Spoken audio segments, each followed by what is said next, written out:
So, hi everybody, and welcome to another episode of Schooled In. My name is John Lunn, aka Jonnychipz, and in this video series, we take a deeper dive into some awesome cloud technology areas. I'll be joined by fantastic people from out in the tech community who've kindly taken some time out of their day to come and school me in a particular tech topic. So, whether you're watching this on YouTube, Twitch, Twitter or LinkedIn, thanks so much for tuning in. It really is appreciated. Please do take part in the chat below. Drop us a comment, a like and a subscribe. That would be awesome. Okay, so since the launch of Microsoft Teams, we've enjoyed the ability to leverage all the collaboration and unified comms tool sets, features and functions that it's offered to us, none more so than over the last few years.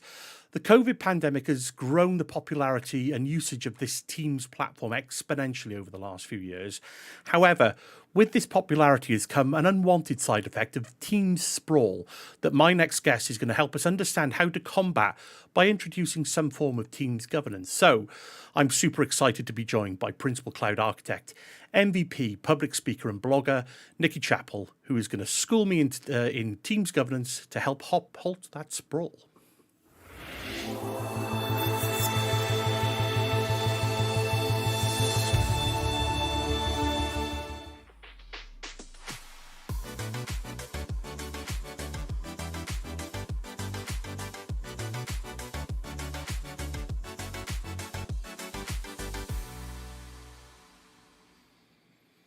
Hello, Nikki. How you doing? Hi. Thank you very much for having me here today. It's a great pleasure to be here. Oh, not at all. Thanks for joining me. Really looking forward to this session. So anyway, how you doing, Nikki? I've just given you a little bit of an intro. Yep. Don't know if you want to give us a little bit, expand a little bit on Yeah, who you are yeah. and what you're up to. That'd be cool. Yeah, so my name's Nikki Chapple. As you mentioned, I'm a principal cloud architect at Cloudway, and I really specialize in Microsoft 365 governance and compliance. So really balancing that need between those security and compliance needs against productivity. Because at the end of the day, if we don't make it easy for users, it's just so easy to go and find something else to use. So as you mentioned, I've recently become an MVP, so Microsoft MVP. So that's kind of, really the icing on the cake for me. So I have my own website, nikkichapple.com, where I blog. I've also do posts and that on Twitter and LinkedIn. And soon I'm going to be starting a compliance blog cast as well, so that's coming up soon. I'm going to be a co-host on that. Hasn't started yet, so we'll keep you all posted just to keep everybody up to date of kind of, I suppose it's a tricky subject really, you know, governance and compliance. It can be that little bit dry, but it's also ever so important. So how can we embed that in, and hopefully I'll debunk some myths today. No, absolutely. And well, firstly, congratulations on the MVP. Such a Thank huge you. achievement. That's well deserved. I know we've not been speaking too long in the community, Nikki, but I've seen some of your awesome content, and there's no wonder you've reached that accolade. So honestly, well done. Super looking forward to that podcast. Like you say, compliance and security, certainly from my side of the fence, as I look on it, you're right. It can be a complex, tricky conversation to start off with companies and with end users as well, and I guess this is such a great topic area to kind of start off with, because look, I mean, how much has Teams grown over the last couple of years, Nikki? I mean, you tell me. I mean, it's grown exponentially, right? Yeah, it's huge. You know, there's something like, is it 330,000 companies or something that are using Teams, so that there'll be thousands and thousands of team sites out there. You know, I meet companies where they've got more teams than people in the organization. You know, that's how many kind of teams there are out there. And it's just a fantastic way to work. But you know, we do need to know how to use it. We've got to govern it. And at the end of the day, this is not a technical problem. This is all about people. It's about processes. It's about the way of working. It's that change of way of working. I think people are just so used to still working in that email type culture. So it's that cultural shift. No, definitely. And you know, as a user of Teams myself, I mean, certainly my usage has grown and it's gone deeper over the last few years. I mean, but I've noticed a couple of little things that maybe the company I work for hasn't got quite right. You know, when I'm searching for Teams, all of a sudden now I'm finding I've got this plethora of Teams groups and Teams channels, private channels, public channel, all of these things that I'm trying to search for. And you know, Teams search is pretty good. You know, I can normally find it that way. But why does this sprawl happen, do you think, in your experience, Nikki? Why do we seem to end up in this place that I am, where you've got lots of teams and it's trying to find your way through? Why does that happen, do you think? Well, I think it's sort of all part of I suppose, the process. It's really easy to create a teams. And for a lot of organizations, anybody can create a team. There's that button there. Right, let's have this. We need to talk about something. So immediately, let's create a team. But actually, is team really the right place to put it in? Could that conversation be in another team? Does it need another channel? And then once you've created a team, then you carry on using it. Then nobody really knows what to do at the end. So for me, the analogy is like, your kids are out, they're playing with all that Lego. It's all over the floor and they're great. They want to play with it. But can you get your kids to tidy up afterwards? Oh, no, they'll go and find something else to do. You think, oh, no. And it's always somebody else's job. That's the thing, So we've got to kind of look at that kind of cradle to that grave, that whole life cycle. It's not just about that creating the teams, it's about maintaining them. When is it finished? What do we do with it at the end of it? These are some of the tricky questions that we need to ask and define those processes and rules around. And I suppose that's what we're going to go into a little bit in today's topic now, is really try and look at what things are available to us, how do we do certain things. So if you don't mind, Nikki, let's just talk through from the start, from where you see the problems are and what kind of things you see being the big problems. And I'll chime in with some of the questions as we go, if that's all right. So I mean, look, where does this all start? I guess it's just empowering people, like you say, to be able to spin up your own Teams channel, and maybe people not thinking, okay, like you just say, can I, is this a quick phone call? Is this an instant message? Can I use another Teams channel that I've got available? I mean, is that really the start of it, or is there something we should be thinking about before then? Well, I think that's part of it, but I think what the danger is that we are so close to IT, we're working with it day in, day out. So some of these things become second nature to us. It seems simple, but actually we're dealing with a whole set of users. Some of them are familiar with technology and early adopters and want to kind of run with this, but there's other people that, only use email or don't use technology very much at all. And for them, it's a case of this is just more noise. There's all of these different applications within Office 365 and everything else, and people are just confused. So human nature is very much in that sense. You stick to your comfort zone, you stick to what you know, and we've got to have that compelling reason. Why does somebody need to change? What's in it for me, really? So for me, I like to put in what I call the rule book, and this kind of is based fundamentally back down to those end users. What do they want to achieve? What do they need to do in their working life? How can we make life better by using the Microsoft 365 product set? And then how does, say, Microsoft Teams, how can that help them make their work more efficient and more effective? That's what we're looking at the end of the day. So it's not just adding more tools for tools' sake, because at the end of the day, people won't adopt that. They need to, look at ways of improving the ways that they're working. So that's kind of, I think, where Teams can kind of come in, help with that. And then it's a case of, well, when do you create a team? When do you create a channel in a team? When should you be doing a Teams chat? For a lot of companies, there's too much conversation going, say, on Teams chat, and that's kind of ad hoc stuff. So it's really, for me, that rule book, getting that clear, the purpose, why we want to do it. And then, it's just having rules around that whole process of creating teams, maintaining teams, and then and that would be, in your opinion, that would just be a conversation within your organization. That could be, I guess, departmental wide, it could be business wide, but when, it's almost like policy, I guess. When do you create a team? When don't you create a team?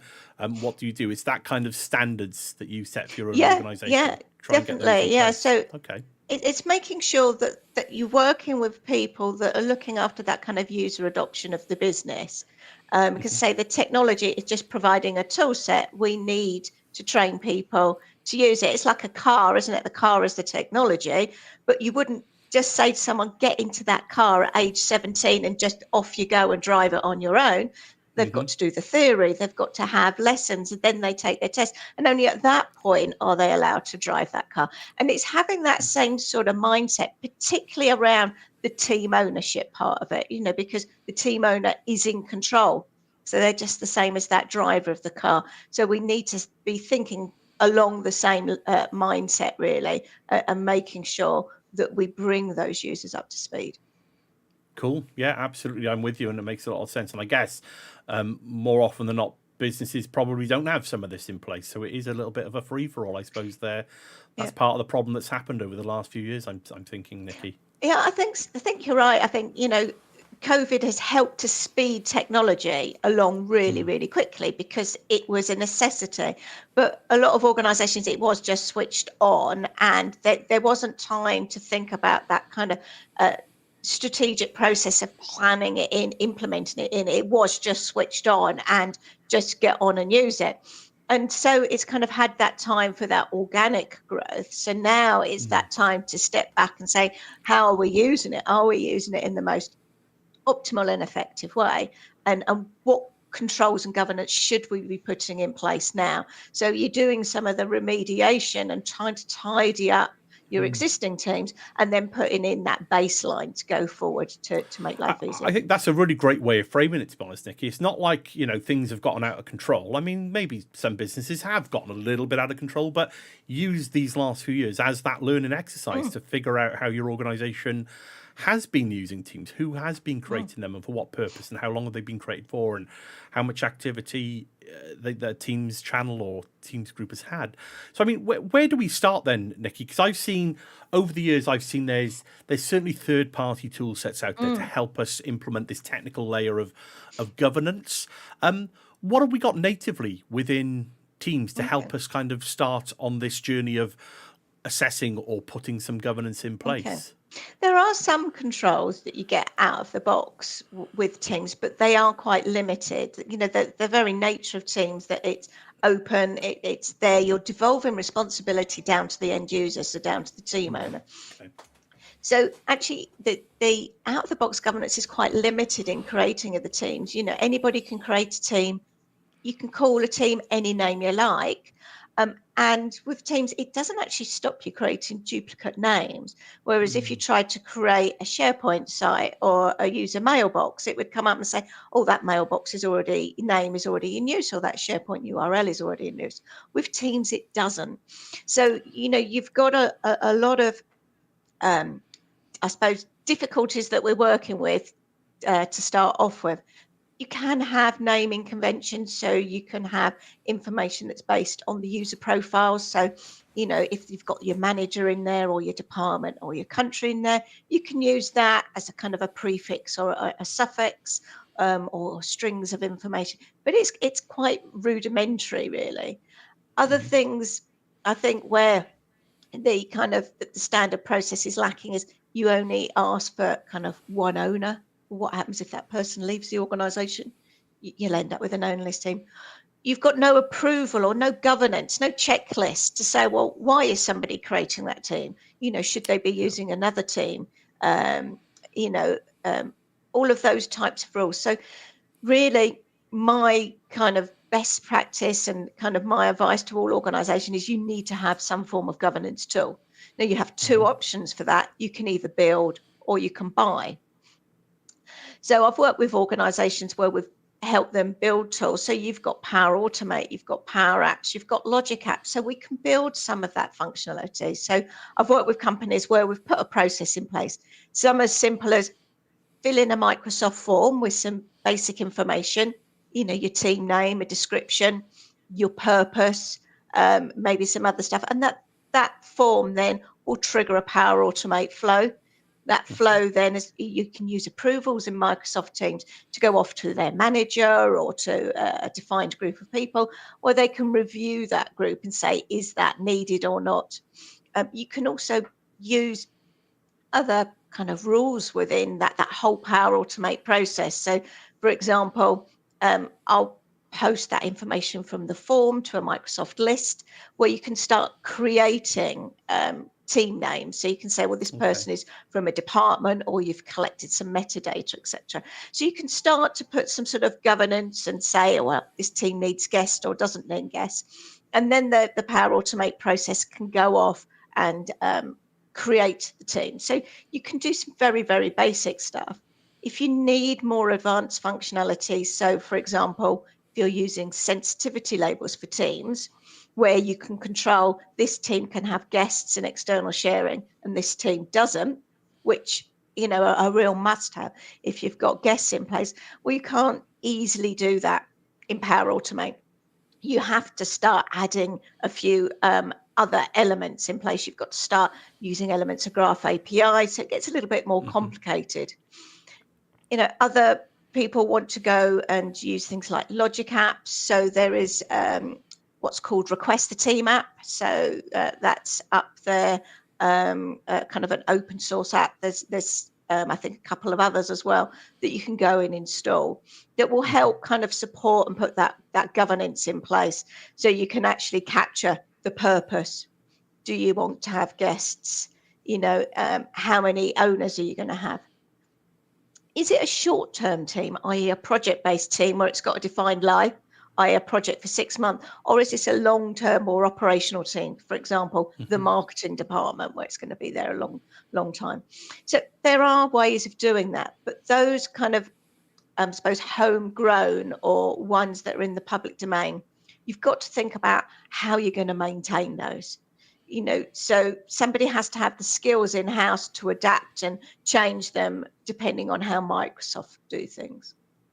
Yeah, and I guess that's part of the. I guess it's part of the issue to a certain extent, Nikki, is that how do departments know until they've started to use the technology of its capabilities? It's almost that chicken and the egg is what I felt as an end user. Sometimes you think, okay, I'm not sure. I want to set up this team. I'm not quite sure who's going to be used for it. But I guess the hindsight now we've had with the explosion of teams can be used for good now to try and, like we said at the start there, to try and figure out how to use teams. Is that fair to say, Nikki?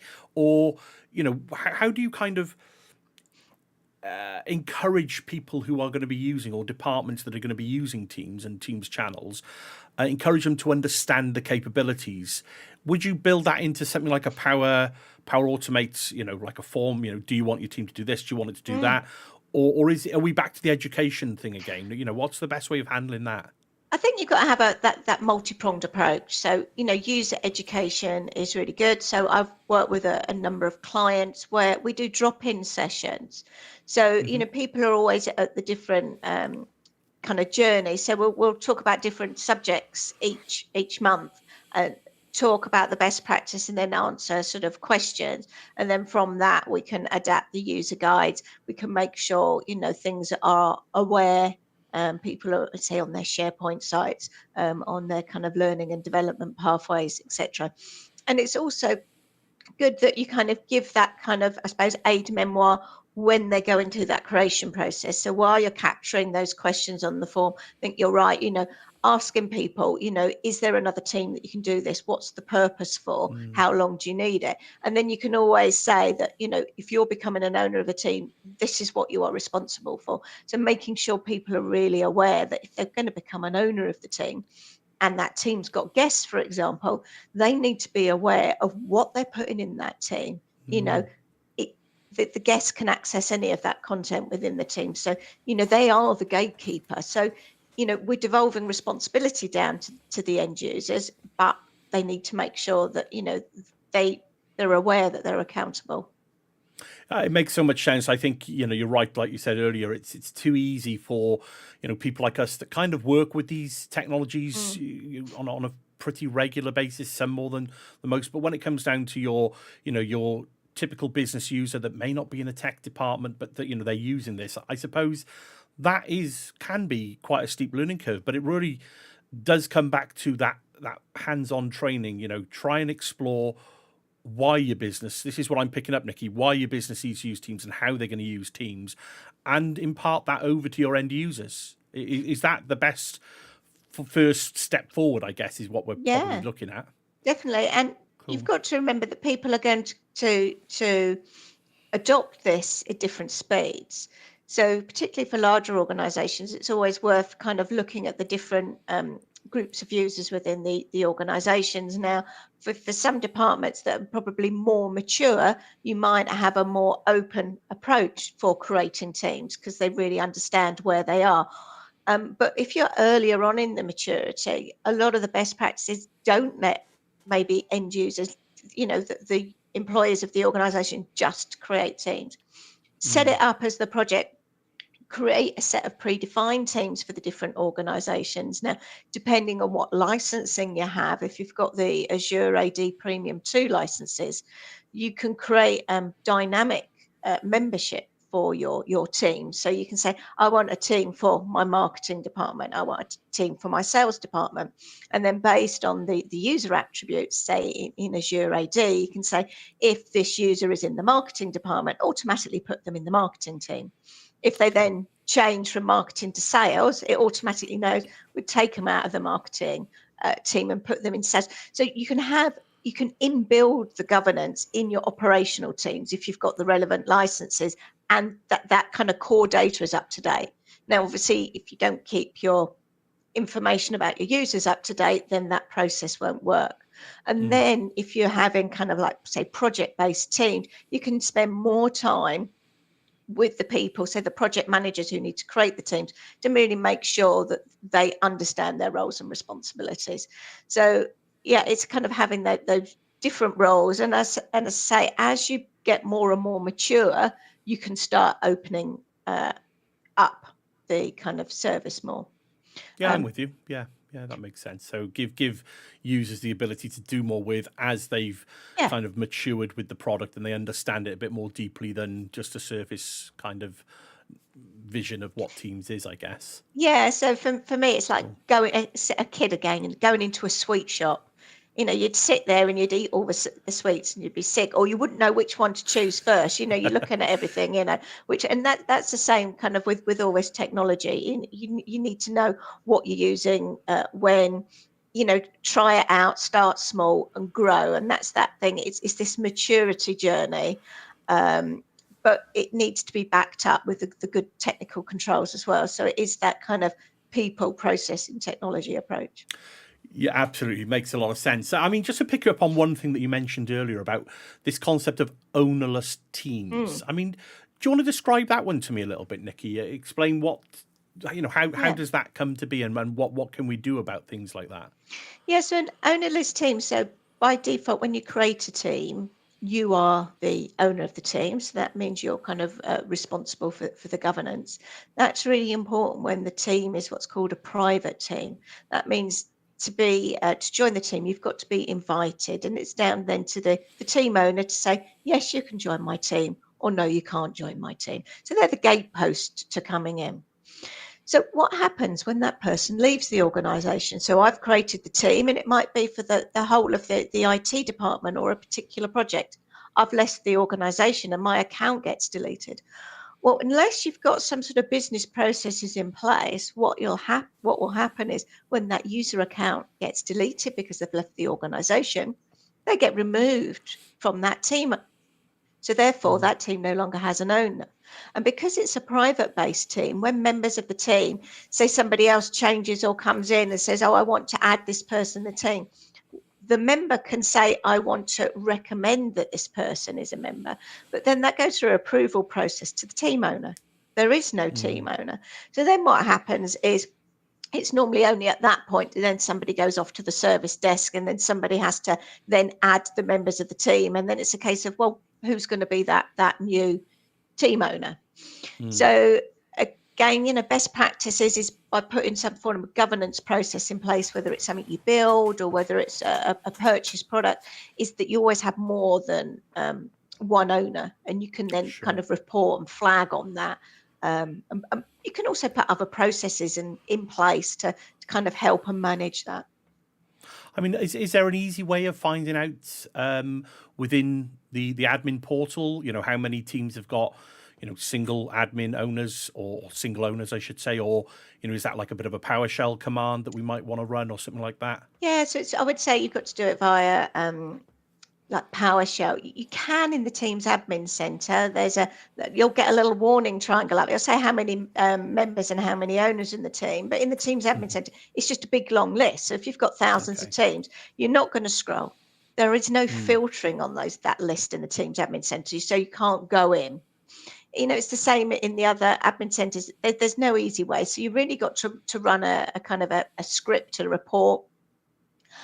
Or kind of alternatively, you can build processes in your part of your kind of movers and levers process. So when somebody is moving, normally there's a ticket that goes to the service desk. What you can do there is enforce kind of a process to say, is this person, were they an owner of one or more teams? If so, let's reassign that ownership. And that could be as simple as reassigning the ownership to their manager, as detailed in their Azure AD profile. So, I mean, I've written, a Power Automate process that will do exactly that. It's an instant trigger. All you've got to do is put in that leaver's email address. It will go through. It will look to see which teams they're a member of, and then which teams they're an owner of. And all of the teams they're an owner of, all it does is it goes through and adds their manager as the owner. Then the manager would get an email to say, your member of staff, whoever it is leaving. We've assigned you ownership of the teams. Then it's up to that business owner. It's up to the manager to say, well, actually, do I really want to be the owner of those teams? Or do I want another member of my department? So maybe the new person hasn't onboarded yet. So you're devolving it back down to that manager to actually do it. So it's not down to then the IT service desk to actually say, this person was a member of a team. Well, who should be the next owner? They're not going to know. So there's simple processes like that we can put in place. I was going to say, Nikki, so is that what you're seeing more of now, is that businesses are effectively devolving that decision-making process outside of because I say tongue-in-cheek, but back in the day when I was working in support, it was always, for whatever reason, it felt that it was the IT's IT team's decision as to where data should live and who should have access to data, when quite rightly so, that in theory is down to the end users, the managers of departments and teams. Are you starting to see that shift more so now today with things like Teams? Because I'm thinking the whole life cycle. We mentioned the life cycle of a team. So I'm presuming there should be a point in time where that team potentially, like if it's a project-based team, has reached the end of its life because the project has been completed and finished down. Are you starting to see some of these kind of these de facto life cycle pieces coming into play with Teams, or is it really up to the organization to know what to do with it? Do you know what I mean? It's like, do we archive them off, put the data somewhere for 6 months and then delete it after a year or 2 years? Are you starting to see that happen a lot more, Nikki? Definitely. So I think, initially, when you start with Teams, there's only a few of them. And then suddenly you realize, it's getting like network drives where you've kind of got this mishmash of, different controls and protection and governance on it, or SharePoint sites. So organizations are really looking at putting some sort of processes in place. How do we manage that data? What do we do? You say when the project is finished. Now, there could be data in there that needs to be retained for compliance purposes, but you don't necessarily need to keep every single thing in place. So that tends to be the kind of I suppose, again, it's all down to this kind of governance, risk and compliance maturity model. You start off with no governance and then you get that governance. Oh, we'll keep everything just in case, or we'll delete everything. So it's almost that sledgehammer to crack a nut. And what you really need to look at is what data do you really need to keep? And then you need to kind of delete everything else. So, that is your best governance. Now, again, Microsoft products are not that useful for helping us there. You do have what's called an expiration policy. So you can have a process where you review all your team, say every 6 months, to say, do you want this? Yes or no. If you don't want it, then it's a very hard, I'm going to delete everything. Well, then if you're going to be doing that, you've really got to train the owners of your teams to say, look, if you don't need that team anymore, it's going to be deleted. Move your critical data out somewhere else beforehand. Hmm. Maybe to a SharePoint archive site or something else, to like permanent storage. So for me, it's always a case of Teams should be for transient information. It's information, it's work in progress information. It's not a Sure. final repository. And I think that's what people haven't quite got, is that this is just temporary storage, and that might be, Mm. temporary operational. If you need to keep stuff for retention purposes, whether, it's a formal record or whether you might need to refer to it or it's an ongoing thing, really that should be stored elsewhere where it can be governed. And then kind of, I would call a lot of the noise that happens in the team site, when that kind of has finished, the project is finished, you've got your artifacts where you've stored somewhere else, you close that team down. Now, if there's a second phase later on, then you can create a new team. So for example, you've got I can't remember which one of the airline companies was using Teams. They create a new team for every single flight that's happening. So it might be Okay. something like Heathrow Airport or something like that. So every flight that's leaving, they create a brand new team. It's created automatically. They've got a process, I suppose, that here's the flight number, create a new team. And that's purely for those operational, tactical type of communication, sharing information. But then they've got a really good process afterwards. It's closed down. Mm. Anything permanent or anything else, if you need to refer, if there's an incident and you need to log something on the instant log, like that's a long-term log, that would have a link into the team, so you can access that really quickly and easily, but actually that's stored outside the team. So that's where people need to think about the levels of data. Is it short-term or is it a kind of a long-term artifact? That makes a lot of sense, and certainly isn't.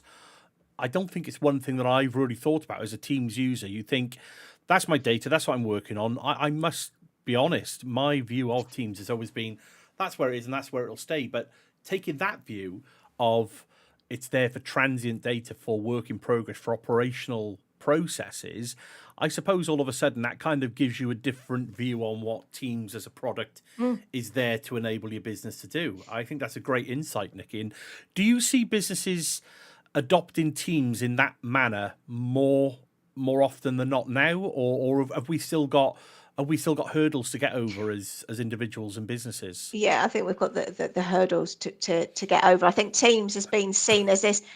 Teams is a solution for everything. We'll just put everything in Teams. Yeah. And it's kind of getting that level of, again, it's all back to that maturity. It's not something that it just happens overnight. And Mhm. it's for me, it's not a project. I say it's a life cycle. That moving up those governance steps. It's having that plan to say we want to get somewhere, we want to get better, and doing slow iterative changes to get there. And really look at that full suite of products you've got in Microsoft 365 and work out what information should be stored where. I mean, you can put some clever controls in place. So, in project-based teams, if you've got information that does need to be kept, you could, for example, have it in a particular channel or in a particular folder, and you can have Power Automate or other processes in the back end automatically moving it off somewhere else. So when the teams close down, you can be sure that all of the relevant information in a particular area was moved off. Yeah, makes a lot of sense. But like you say, I guess that does absolutely come down to the maturity, maybe not of the organization completely, but maybe even the group or the department that is going to be using some of these processes.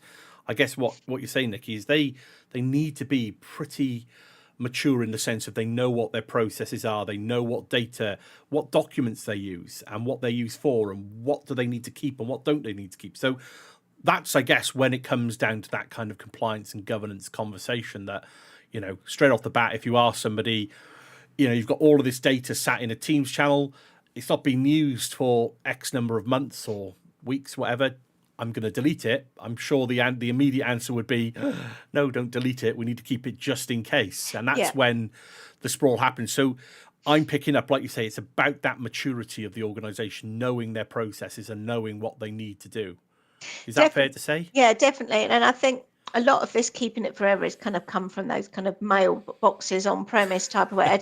Everything was just kept forever. And I think particularly now with GDPR, it's very, very clear on the personal data side, you've got to have a very compelling reason, A, to capture the data in the first place, and B, to retain it. So really, any personal data shouldn't be kept longer, say, than for 2 years.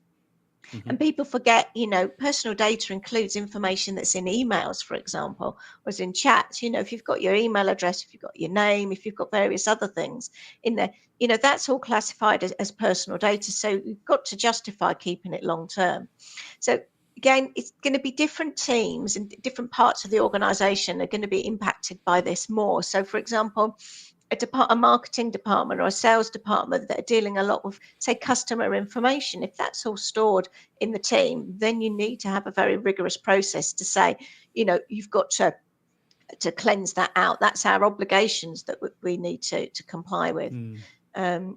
So yeah, it's looking at all of that, but it all comes back down to the business knows its data best. And Yeah. I also think, often the third-party tools help with this life cycle management. I think you can manage Teams creation with, things like Power Automate, Power Apps. It becomes much, much harder to do that whole life cycle management. And that's where I really do, when I work with clients, recommend third-party products to manage that, because you're doing that whole of that life cycle. You can have different rules then Sure. for different types of teams, because some teams you're going to need to keep for archive processes.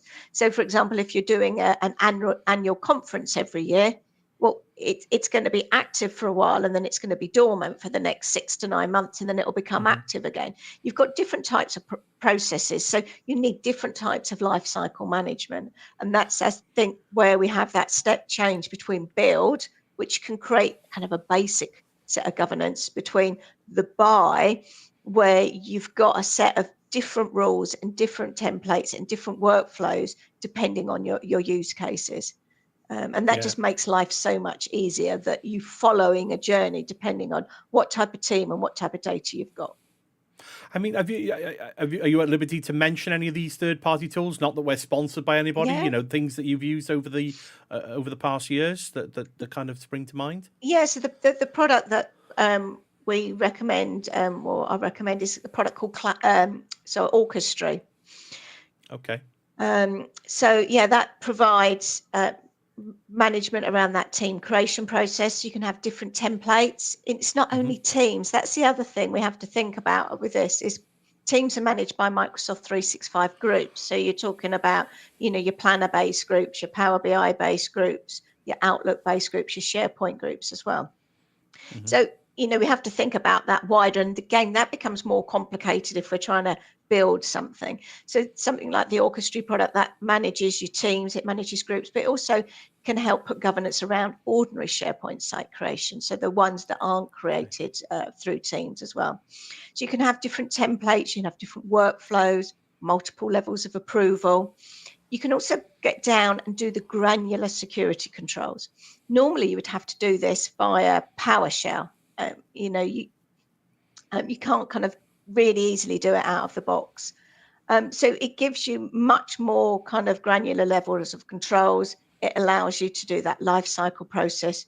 Do you want to archive the team? Do you want to copy and paste the content off to a SharePoint site? Do you want to Hmm. delete it? It's got all the reporting and analytics in it. So where you were talking about earlier, how do we manage things like ownerless teams, or are these teams even active? Is anybody doing anything in the team? It's going back down to good old PowerShell. And a lot of people don't know how to use PowerShell. So having a third-party product just makes it easy. Yeah, I mean, I completely agree, and I guess that's where Microsoft are.